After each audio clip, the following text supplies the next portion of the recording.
Chers fidèles amis de Culture Bible, Frédéric et Père Julien, bonjour et bienvenue. Aujourd'hui, nous allons parler de l'évangile de ce 25e dimanche extraordinaire de l'année A.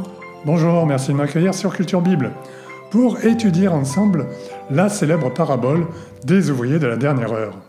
Alors, d'un point de vue pratico-pratique, je dirais que sur les 350 vidéos de notre chaîne, le sujet que nous traitons aujourd'hui a le plus d'incidence sur notre vie spirituelle.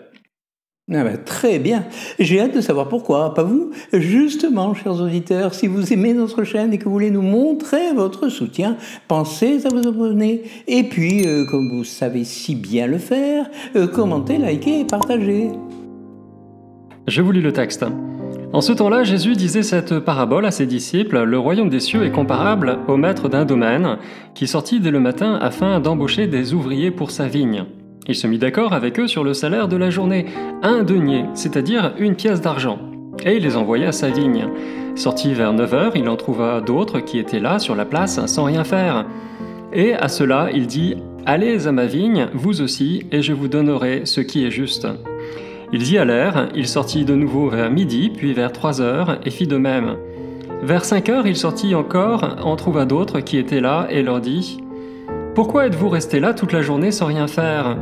Ils lui répondirent « Parce que personne ne nous a embauchés. » Il leur dit « Allez à ma vigne, vous aussi. » Le soir venu, le maître de la vigne dit à son intendant « Appelle les ouvriers et distribue le salaire, en commençant par les derniers pour finir par les premiers. » Ceux qui avaient commencé à 5 heures s'avancèrent et reçurent chacun 1 pièce d'1 denier.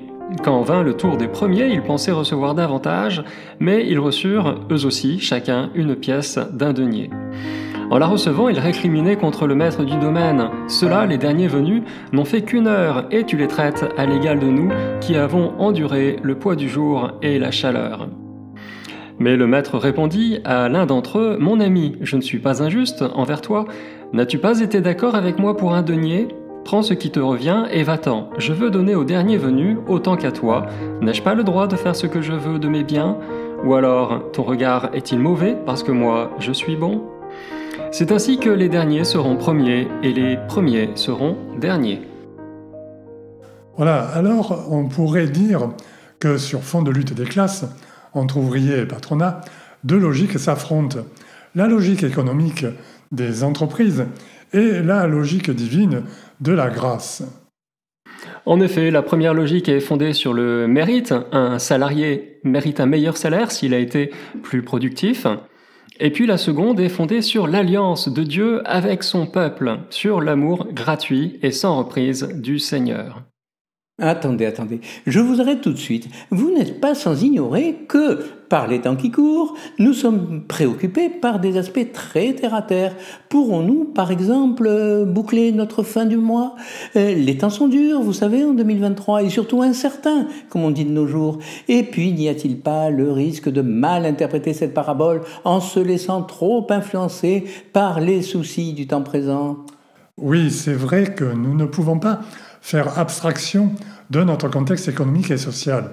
Inflation, récession, baisse du pouvoir d'achat, guerre en Ukraine.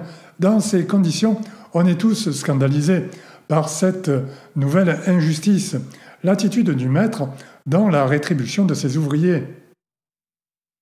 Alors justement, pour ne pas trop se laisser influencer par ce climat morose que nous traversons, je vous propose de commencer tout de suite par étudier la logique du maître du domaine qui a eu cette idée très saugrenue d'embaucher des ouvriers tout au long de la journée en les rémunérant au même tarif. Drôle d'idée quand même. Et en plus, ce chef d'entreprise pousse le vice jusqu'à rétribuer les derniers, j'ai bien dit les derniers, en présence des premiers, pour 1 denier. Ça, c'est vraiment cruel. Vous êtes d'accord, Frédéric ? Oui, bien sûr. On imagine la déception progressive de ceux qui ont trimé toute la journée et qui se voient rétribuer de la même façon, 1 denier. Alors, petit bémol quand même, c'est vrai, mais en soi, le travail reste très bien rémunéré.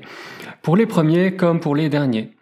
1 denier, 1 pièce d'argent, pour l'époque, c'est beaucoup. En fait, c'est le salaire moyen pour 1 semaine de travail au temps de Jésus. Ouais, ça c'est bon à savoir. Reconnaissez quand même que la convention collective de cette entreprise est assez surprenante. Mais, les ouvriers l'ont signée. Ils ne devraient donc pas se plaindre. Oui, ajoutons que ce n'est pas n'importe quel travail. On comprend qu'il s'agit en fait de travailler à la vigne du Seigneur.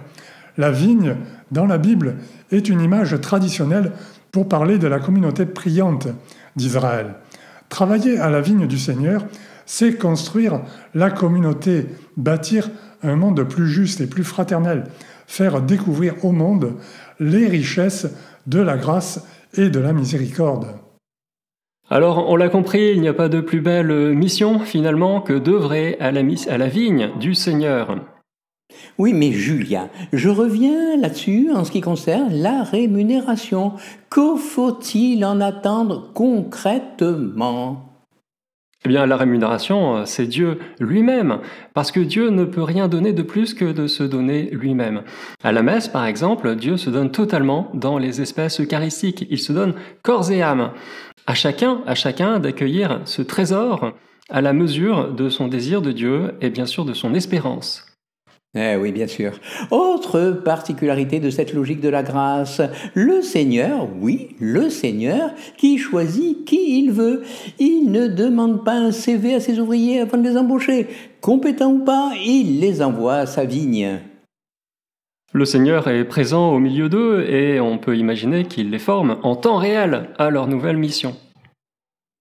Voilà, ça c'est le modèle de la grâce, le modèle divin dans toute sa splendeur. Mais le monde répond à une autre logique, celle du mérite, n'est-ce pas Frédéric ? Oui, c'est vrai, le mérite ou le donnant-donnant. Dans notre société, nous sommes rémunérés en fonction du travail fourni. Il faut travailler plus et plus efficacement pour obtenir en principe une meilleure rémunération. Les entreprises tiennent compte du travail, des résultats, des compétences, des diplômes, de l'ancienneté. Et la reconnaissance se fait le plus souvent par le salaire. On comprend cette logique. Oui, et je crois qu'il ne viendrait à l'idée d'aucun chef d'entreprise de faire comme le maître du domaine dans l'Évangile. Ça serait vraiment une catastrophe. Si les entrepreneurs faisaient comme le maître du domaine, eh bien, en échelonnant les embauches toutes les heures et en leur donnant le même salaire, quel que soit le travail fourni, eh bien, vous imaginez ce qui se passerait au bout d'une semaine. Tout à fait, j'imagine. Vous savez, les gens ne sont pas fous. Ils comprendraient très vite que ça ne sert à rien de se faire embaucher si tôt le matin. Ils s'arrangeraient donc pour faire partie des ouvriers de la 11e heure, pas vrai ? Voilà, les gens se présenteraient en fin d'après-midi et travailleraient le moins possible. Dès lors, la logique de la grâce appliquée dans la sphère économique conduirait à une baisse drastique de la productivité. Les gens ne travailleraient plus qu'1 heure par jour, la dernière. Les prix grimperaient en flèche, la monnaie locale n'aurait plus aucune valeur. Tout cela créerait une véritable crise économique. Ah oui, je vois. Nous avons donc affaire à deux logiques diamétralement opposées qui s'appliquent dans des domaines différents, la vie spirituelle ou la vie économique. Alors, à quoi bon cette parabole ? Elle n'a pas de sens. On prend forcément le parti, bien entendu, des salariés, et en particulier celui des ouvriers de la première heure, qui se sont tapés tout le boulot depuis 6 heures du mat', en plein cagnard en plus. Je suis vraiment désolé, mais la logique de la grâce apparaît cruelle, injuste et inefficace. Alors, en fait, quand même, cette parabole de Jésus a du sens, bien sûr. Ces deux domaines ne sont pas si indépendants. Parfois, le fonctionnement naturel des affaires de ce monde déteint sur notre façon de vivre notre foi. On peut en effet chercher à vivre sa foi dans le donnant-donnant. Je fais quelque chose pour Dieu et je m'attends qu'il fasse quelque chose en retour pour moi. Donc vous voyez, c'est pas plus compliqué. J'offre un sacrifice, n'importe lequel, en pensant que je viens de créditer un compte à la banque du Seigneur. Jésus, avec cette parabole, s'en prend directement à la mentalité des pharisiens qui pensent être plus proches de Dieu parce qu'ils sont scrupuleux dans leur façon de vivre la loi. Ah oui, Julien, je vois tout à fait ce que vous voulez dire. Il s'efforce de vivre la loi avec toutes ses exigences, donc il mérite d'être rétribué en conséquence. Et ils s'attendent à plus de grâce de la part du bon Dieu. Oui, mais est-ce que la grâce est vraiment au rendez-vous d'après vous? Alors, pas forcément. Ça me fait penser au jeune homme riche de l'Évangile. Il demande à Jésus « Que dois-je faire pour obtenir la vie éternelle ?» Jésus lui répond en citant le Décalogue. Le jeune homme l'interrompt. « Tout cela, je l'ai fait. J'ai accompli des sacrifices. J'ai suivi la loi. Mais pourquoi ça ne marche pas? Pourquoi est-ce que j'ai le sentiment de ne pas être dans la grâce de Dieu et comblé par le Seigneur ?» Alors ce jeune homme pose une question pleine de bon sens. Et en plus, il a la clairvoyance de se juger lui-même en présence de Jésus. Et comme vous le savez, Jésus va lui répondre « Vends tout ce que tu as, donne-le aux pauvres, et tu auras un trésor dans le ciel, puis viens et suis-moi. » Mais pourquoi toujours cette insistance sur la pauvreté, mon père? Eh bien, avec cette réponse, Jésus affirme la primauté de l'Esprit Saint. La logique du donnant-donnant marche peut-être dans la vie active, mais dans notre vie spirituelle, elle aboutit à une impasse. Il s'agit avant tout d'être à l'écoute, et pour cela, il faut être disponible et pauvre. Pauvre en esprit, dira saint Matthieu dans les Béatitudes.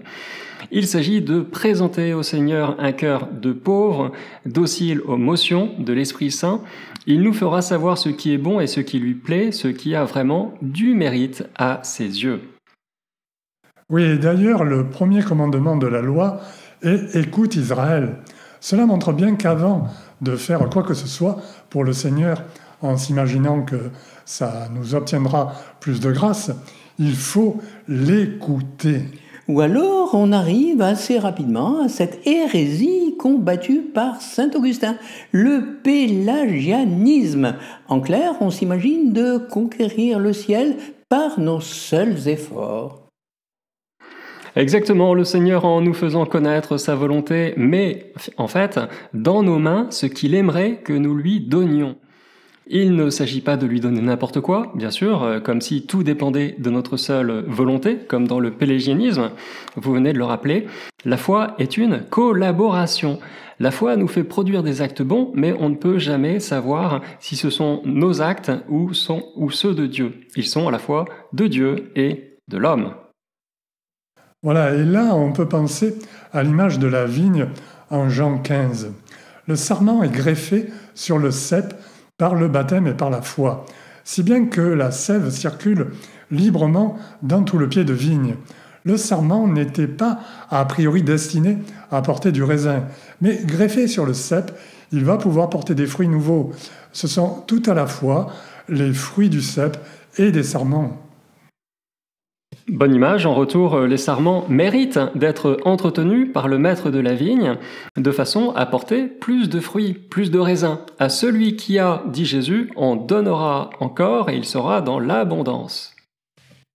Très belle image qui nous permet de saisir la différence entre la logique du donnant-donnant et celle de la grâce. Il y a aussi la possibilité, dans le cadre de la logique de la grâce, de mériter davantage parce que le Seigneur veut faire de ses disciples des collaborateurs de son salut. Voilà, merci Frédéric et Père Julien et on se dit à lundi prochain 18h sur Culture Bible pour une nouvelle vidéo. Voilà, merci. La différence était subtile entre les deux logiques, mais elle est essentielle à comprendre. Merci Jean-Paul et Frédéric et Daniel, et à lundi prochain.